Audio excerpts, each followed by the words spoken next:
ছাত্ৰ ছাত্ৰীৰ মুখৰ পৰা তোমালোকে শুনিছা যে মেট্ৰিক পৰীক্ষাত গ্ৰেছ মাৰ্ক দিয়া হয়। গতিকে নাজানা যে এই গ্ৰেছ মাৰ্ক কেনেকৈ দিয়া হয়, গ্ৰেছ মাৰ্কৰ নিয়মটো কেনেকৈ, অসমীয়াত গ্ৰেছ মাৰ্ক দিয়ে নে, ইলেক্ট্ৰিক ছাবজেক্টত গ্ৰেছ মাৰ্ক দিয়ে নে, গ্ৰেছ মাৰ্ক কিমান। তোমালোক বেছি দেৰি নকৰি ভিডিঅ'টো আৰম্ভ কৰি আছোঁ। তোমালোকে ভিডিঅ'টো শেষলৈকে চাবা, তেনেহ'লে ভালকৈ বুজি পাবা। আজি আমালোক এই ভিডিঅ'টোত সমূহ কথা আলোচনা কৰিম, ঠিক আছে। প্ৰথমতে মই তোমালোকক কৈ আছোঁ, গ্ৰেছ মাৰ্ক তোমালোকৰ সমূহ ছাবজেক্টতে দিয়া হয়। তোমালোকৰ ছাবজেক্ট কেইটা আছে? 6টা ছাবজেক্টতে গ্ৰেছ মাৰ্ক দিয়া হয়, ঠিক আছে। গ্ৰেছ মাৰ্কত কোনো নিয়ম বাধা নাই যে অসমীয়াত গ্ৰেছ মাৰ্ক দিয়া নহয়, ইলেক্ট্ৰিক ছাবজেক্টত গ্ৰেছ মাৰ্ক দিয়া নহয়, বা ইংৰাজীত দিয়া হয় অসমীয়াত দিয়া নহয়, ইলেক্ট্ৰিক ছাবজেক্টত দিয়া হয় ইংৰাজীত নহয়, এনেকুৱা কোনো ধৰণৰ নিয়ম নাই। তোমালোকৰ 6টা ছাবজেক্টতে তোমালোকে গ্ৰেছ মাৰ্ক পাব পাৰা। গ্ৰেছ মাৰ্ক আছে কিমান? গ্ৰেছ মাৰ্ক আছে কিমান? গ্ৰেছ মাৰ্ক 3কৈ আছে, ঠিক আছে। 3, 6, 18, তোমালোকৰ 18 মাৰ্ক গ্ৰেছ মাৰ্ক আছে, ঠিক আছে। 18ৰ পৰা মেবি মোৰ জানামতে প্ৰত্যেকবাৰে 15কৈ দি আছে, এইবাৰ হয়তো 18 দিব পাৰে, ঠিক আছে। 15কৈ দিয়ে, এইবাৰ 18 কৰি দিব পাৰে, ঠিক আছে। আৰু এটা কথা কনফিউজন ক্লিয়াৰ কৰি লোৱা, গ্ৰেছ মাৰ্কসমূহ প্ৰত্যেকবাৰে দি থাকে, গতিকে এইবাৰো গ্ৰেছ মাৰ্ক তোমালোকক দিব, ঠিক আছে। এতিয়া মই তোমালোকক ক'ম যে তোমালোকে কোন ক্ষেত্ৰত গ্ৰেছ মাৰ্ক পাবা। এতিয়া ধৰা কোনোবা এজন ষ্টুডেণ্টে যিকোনো এটা ছাবজেক্টত, ইংৰাজীত ধৰি লোৱা, ইংৰাজীত 26 পালে, গতিকে তেওঁক 3 পালে, 3 কৰি দিলে তেওঁ কিমান পাব? 29 পাব। গতিকে তেওঁক গ্ৰেছ মাৰ্ক নিদিব। গ্ৰেছ মাৰ্ক কেতিয়া দিব? যেতিয়া 27 অৰ্থাৎ 27 পালে, 27 পালে, 3 পালে, 27 পালে, তেওঁ লিখি 27 পালে, তেওঁ ফেইল হৈ আছে 3 মাৰ্কৰ কাৰণে, গতিকে তেওঁক 3 মাৰ্ক দিয়া হ'ব, ঠিক আছে। গ্ৰেছ মাৰ্ক 3 মাৰ্ক দিয়া হ'ব এটা ছাবজেক্টত।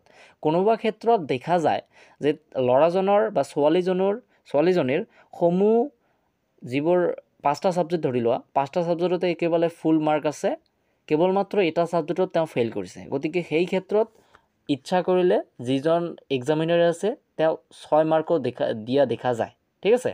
বহুত ক্ষেত্ৰত মই বহুতৰে মাৰ্কশ্বিট চেক কৰিছোঁ, তেওঁক কোনোবা ষ্টুডেণ্টক 6 মাৰ্কো গ্ৰেছ মাৰ্ক দিছে। কোনটো ক্ষেত্ৰত দিব? ধৰি লোৱা তেওঁ 5টা ছাবজেক্টত একেবাৰে ভাল মাৰ্ক আনিছে, মাত্ৰ এটা ছাবজেক্টত কিবা অলপমান কাৰণত মাৰ্ক কম আছে, সেইকাৰণে এক্সামিনাৰে হয়তো দিব পাৰে 6 মাৰ্ক।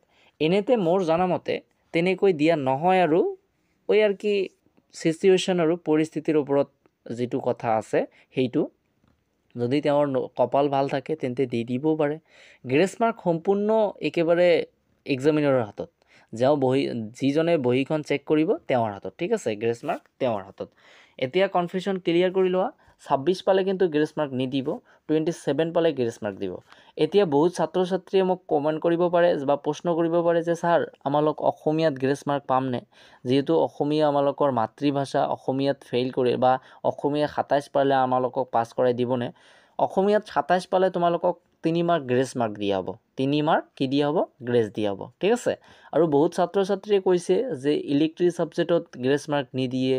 তোমালোকে আনৰ পৰা হয়তো শুনিছা, ইয়াৰ আগৰ বৰ্ষৰ ছাত্ৰ ছাত্ৰীয়ে হয়তো পৰা শুনিছা, বা আগৰ যিবোৰ একেবাৰে 2010 চনৰ 5 চনত দিছে তেওঁলোকৰ পৰা শুনিছা যে অসমীয়া আৰু ইলেক্ট্ৰিক ছাবজেক্টত গ্ৰেছ মাৰ্ক দিয়া নহয়। এইটো একেবাৰে সম্পূৰ্ণ ভুল কথা। গ্ৰেছ মাৰ্ক 6টা ছাবজেক্টত দিয়া হয়, ঠিক আছে।